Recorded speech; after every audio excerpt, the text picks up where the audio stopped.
ഈ വീഡിയോയിൽ ആ തെഹൽക്കയുടെ ബജനാഗി, ആശിഷ് കേതൻ, തരുൺ തേജ്പാൽ അതിൻ്റെ രണ്ടാം പാർട്ടാണ്. കാരണം നിങ്ങൾ അറിഞ്ഞിരിക്കണം പിന്നീട് എന്താണ് സംഭവിച്ചത്. സിനിമയല്ലോ ചോദ്യം പോലെ. അതായത് നിങ്ങൾക്കറിയാം, തരുൺ സെലിബ്രേറ്റഡ് ജേർണലിസ്റ്റായി ഇന്ത്യയിലെ ടോപ്പ് 5 ജേർണലിസ്റ്റിനെ എടുക്കുമ്പോൾ അതിൻ്റെ അകത്ത് ഏകദേശം 2 or 3 ഒന്നാം സ്ഥാനം വരെ. അതായത് കോൺഗ്രസുമായിട്ട് ഭയങ്കര അടുപ്പം. LK അഡ്വാനിയുടെ മകൾ, അവരുടെ അടുത്ത സുഹൃത്ത്, തരുണിന്റെ പുസ്തകം റിലീസ് ചെയ്യാൻ LK അഡ്വാനി പങ്കെടുക്കുക. അതായത് തരുൺ പക്ക പൊളിറ്റീഷ്യനെ പോലെ അങ്ങ് പെരുമാറി. സോണിയാഗാന്ധിയുടെ പ്രത്യേക അഡ്വൈസർ അഹമ്മദ് പട്ടേൽ തരുണിനെ ഇടയ്ക്കിടയ്ക്ക് വിസിറ്റ് ചെയ്യും. ചിദംബരവുമായിട്ട് അതിനേക്കാളും വലിയ ലോഹ്യം. ഇതൊക്കെ ചെയ്ത് ഒരുത്തനുണ്ട്. ഞാനിത് മുഴുവനും ചെയ്തിരിക്കുന്നത് ഈ തെഹൽക്ക സ്റ്റിംഗ് ഓപ്പറേഷൻ എന്ന് പറയുന്നത്. ഞാനാണെങ്കിൽ ആ സമയത്ത് എല്ലാ ദിവസവും കോടതി, രാവിലെ മുതൽ വൈകുന്നേരം, ഒരു special court, army court of enquiry, commission of enquiry, അതേപോലെ ബ്യൂറോക്രാറ്റ്സിൻ്റെ അതിൻ്റെ പ്രത്യേക കമ്മീഷൻ, ഇതിൻ്റെ പുറകെ നടക്കും. എനിക്ക് എവിടെയും ജോലി ചെയ്യാനും പറ്റത്തില്ല. ഇയാള് ഈ പറയുന്ന ആൾക്കാരെ ഏകദേശം ഈ തെഹൽക്ക സബ്സ്ക്രിപ്ഷൻ എന്നും പറഞ്ഞുകൊണ്ട് ഓരോ ലക്ഷം വെച്ച് പിരിച്ച് ഏകദേശം 7 or 8 or 10 കോടി ഉണ്ടാക്കിയിട്ട് പിന്നെ ഈ കോൺഗ്രസിൻ്റെ പല ചീഫ് മിനിസ്റ്റേഴ്സ് ശരിക്കും അതങ്ങ് എൻജോയ് ചെയ്ത് പൂർണ്ണമായിട്ടും എന്നെ ഇഗ്നോർ ചെയ്തു. പല ആവർത്തി ഞാൻ പറയുന്നുണ്ട്, പുള്ളിയെ മെസ്സേജൊക്കെ കൊടുക്കുന്നുണ്ട്. കാരണം എനിക്ക് ജോലി ചെയ്യാൻ ഈ കേസുമായിട്ട് ഞാൻ പുറകെ പോവുകയാണ്, നിങ്ങൾ ഏതെങ്കിലും രീതിയിൽ സാമ്പത്തികമായിട്ട് എന്നെ ഹെൽപ്പ് ചെയ്യണം. പൂർണ്ണമായിട്ടങ്ങ് ഇഗ്നോർ ചെയ്തു. നിങ്ങളിത് മനസ്സിലാക്കണം. ഇത് എന്തോ എങ്ങനെയാണ് പിന്നെ ഓരോ ദിവസങ്ങളും ഞാൻ കടന്നുകൂടി. ഞാൻ വല്ല സാമ്പത്തികമായ ക്രൈസിസിലായി. കാരണം ഫാമിലി, 2 പിള്ളേരുണ്ട്, വൈഫുണ്ട്.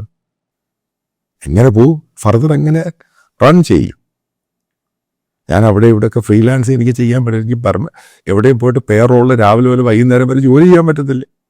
കാരണം എപ്പോഴാണ് ഈ കോർട്ട് ഓഫ് എൻക്വയറി എന്ന് പറഞ്ഞ് ഒരു പിടിച്ചോണ്ടെങ്കിൽ പോയി കഴിഞ്ഞാൽ പഞ്ചാബിൻ്റെ പല സിറ്റികളിൽ, അതേപോലെ ഹരിയാന, ചാന്ദി മന്ദിർ, പാട്ടിയാല, ഭട്ടിൻ്റെ, ഫിറോസ്പൂർ, അമൃത്സർ, ഇവിടൊക്കെയാണ് ഞാൻ സ്ഥിരം. എന്നെ വിളിച്ചോണ്ട് പോയിട്ട് 1.5 മാസമാണ് ഇതെടുക്കുന്നത്. കാരണം ഇത്ര സീനിയർ ഓഫീസേഴ്സിനെതിരെയാണ് ഞാൻ ഈ പറയുന്ന സ്റ്റിംഗ് ഓപ്പറേഷനിൽ പുറത്തു കൊണ്ടുവന്നത്. അപ്പൊ ഈ ഒരു സന്ദർഭത്തിൽ ഇയാൾ എന്നെ ഇഗ്നോർ ചെയ്ത് പൂർണ്ണമായിട്ടും.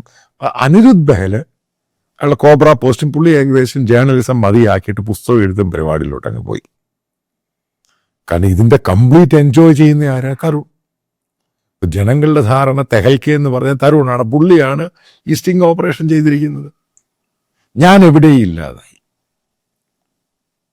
ഇത് ഞാൻ ഈ പറയുന്ന റിയാലിറ്റിയാണ്. നിങ്ങളത് നോക്കണം. 2014 മുമ്പുള്ള.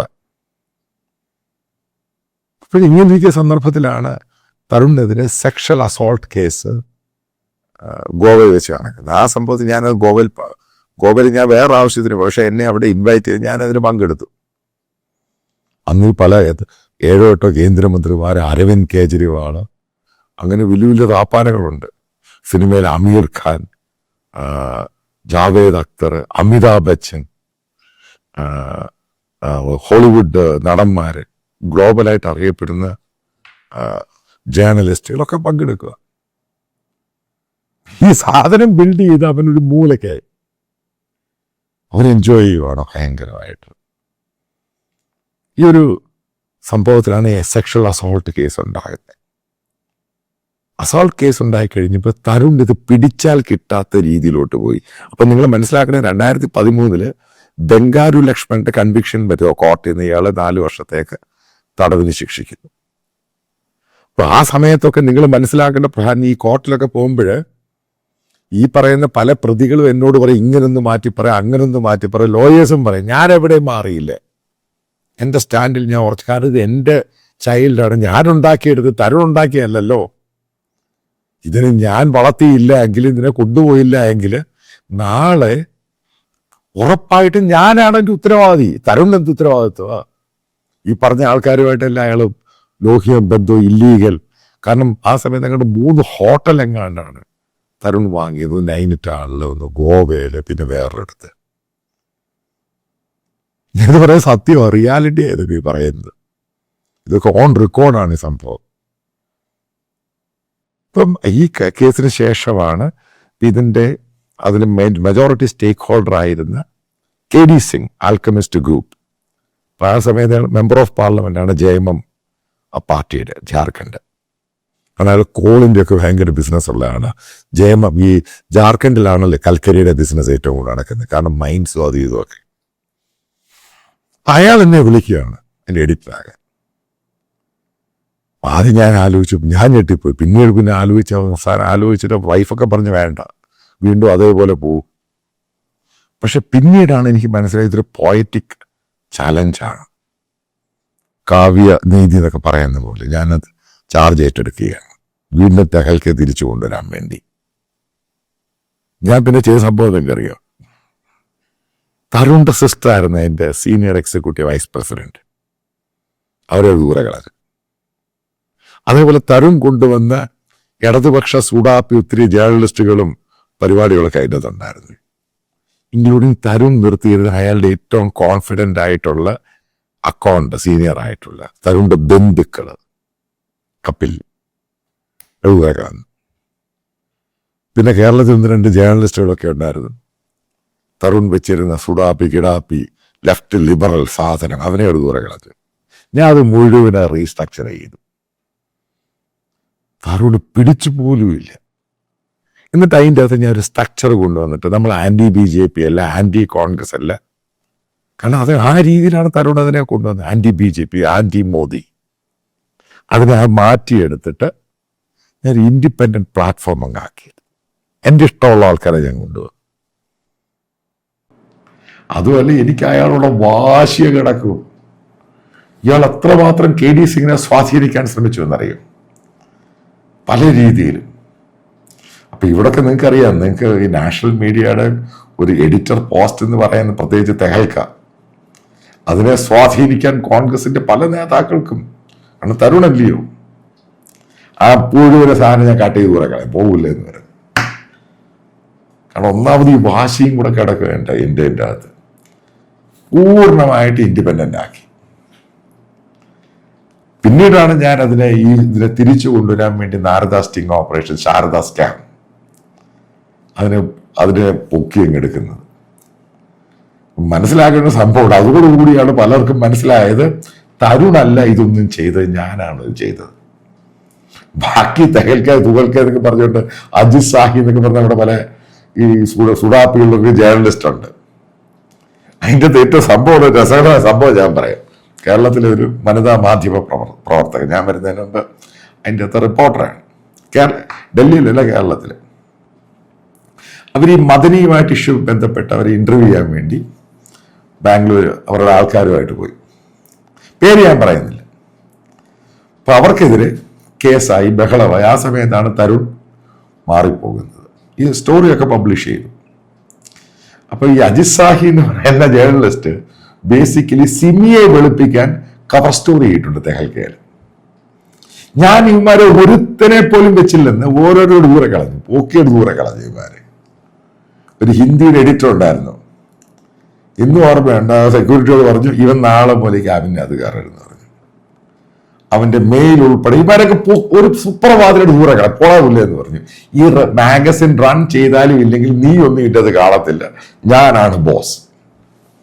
ഈ സാധനം ഞാൻ ഉണ്ടാക്കിയത്, ഞാൻ തിരിച്ചു വന്നു, അത് ഞാൻ കാണിച്ചു കൊടുത്തു തരുണിനും അയാളുടെ ഫാമിലിക്കും അയാളുടെ ശിങ്കടികൾക്കൊക്കെ.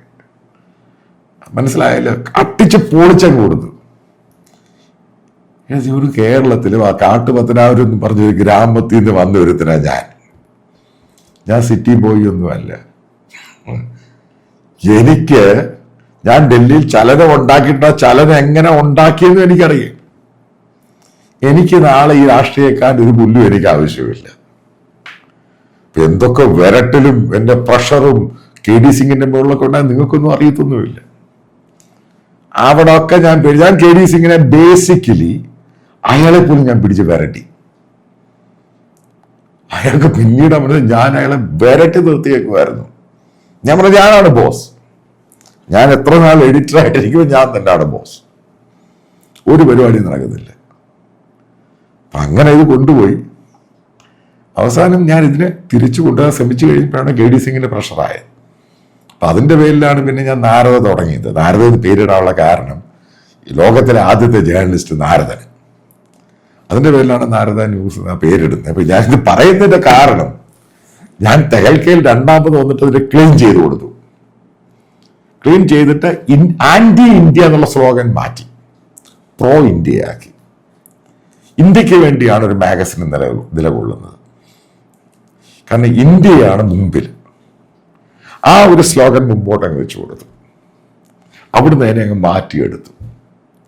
അതിനെ ആരൊക്കെ എതിർത്തു? കുടുംബക്കേസ്, അരുണ്ട കുടുംബക്കാരും അയാളുടെ ശിങ്കിടികളും ലെഫ്റ്റ് ലിബറൽ സൂടാപ്പികൾ കളഞ്ഞു. വലിയ ഇഷ്യൂ ആയിരുന്നു. ഞാൻ കുലുങ്ങിയേയില്ല. ആ തെഹൽക്ക ഉണ്ടാക്കിയത് ഞാൻ, തിരിച്ചത് കൊണ്ടുവന്നത് ഞാൻ. ഇത് പറഞ്ഞ ഞാനെന്ന് പറയുന്നത് എനിക്ക് അഭിമാനമുണ്ട്. സംഭവം നിങ്ങൾ മനസ്സിലാക്കണം, ഞാൻ ഈ പറയുന്ന സിറ്റി ബോയ് ഒന്നുമല്ല, ഡിഗ്രി തോറ്റ ഒരുത്തിനാണ്. അത് ചെയ്യാൻ, അതായത് ഞാനൊരു കാര്യം കൂടെ പറയാം.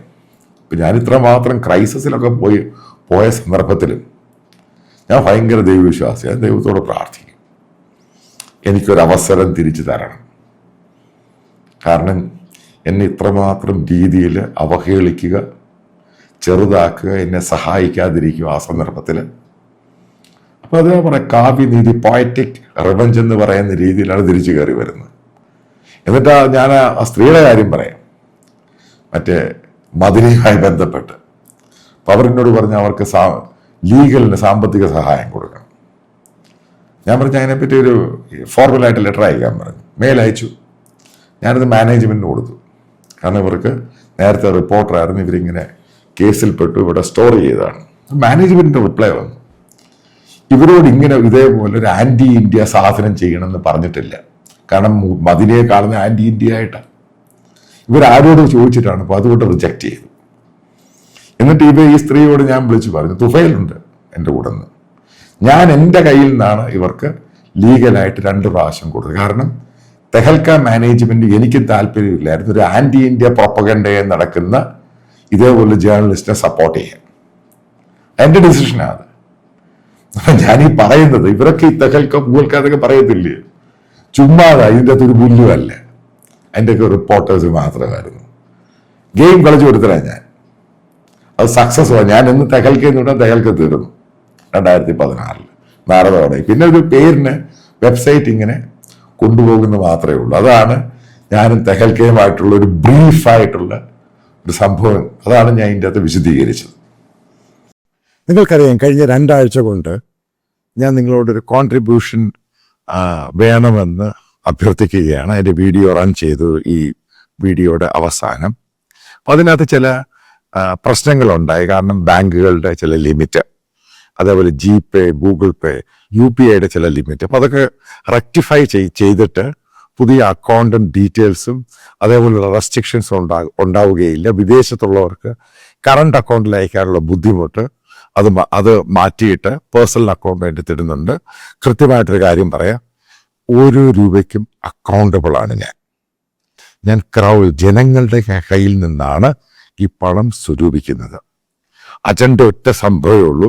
കേരളത്തിൽ ഇന്ന് നടന്നുകൊണ്ടിരിക്കുന്ന മീഡിയ സംസ്കാരം, അതായത് ഒരു പ്രത്യേക വിഭാഗത്തിന് വേണ്ടി മതതീവ്രവാദ വിഭാഗക്കാർക്ക് വേണ്ടി ഇവിടുത്തെ ചാനലുകളും മീഡിയയും അവർ ഗെയിം കളിക്കുകയാണ്. നമ്മൾ മനോരമയുടെ കേസെടുത്ത് നോക്കുക, എന്താണ് അത് സംഭവിച്ചത്. മനോരമയിൽ നിന്നും ഒരിക്കലും എക്സ്പെക്ട് ചെയ്യാത്ത രീതിയിലാണ് സംഭവം ഉണ്ടായത്.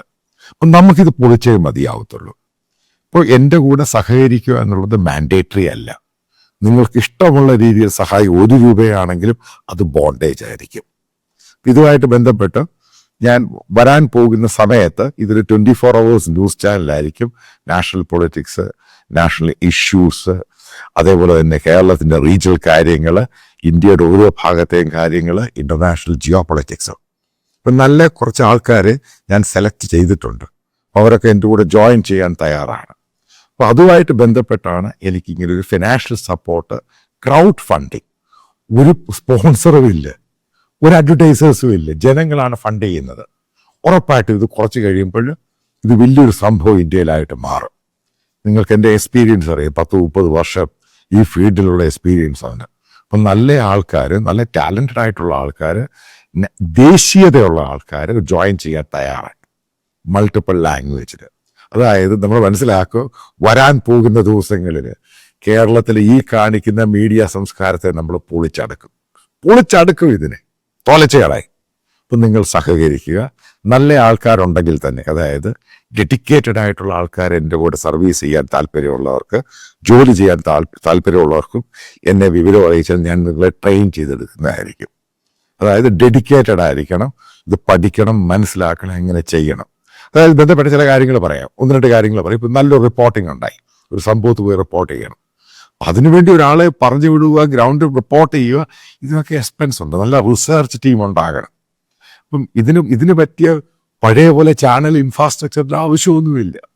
ഇതെങ്ങനെയാണ് എക്സിക്യൂട്ട് ചെയ്തതിന് നല്ല ആൾക്കാരെ എടുക്കണം, നല്ല ടാലൻസിന് പണം കൊടുക്കണം. അതൊരിക്കലും ഫ്രീ ആയിരിക്കത്തില്ല. മോശമായ ടാലൻസിന് അത്രയും പണം കൊടുത്താൽ മതി. നല്ല ടാലൻസിന് പണം കൊടുത്തേ മതിയാവത്തുള്ളൂ.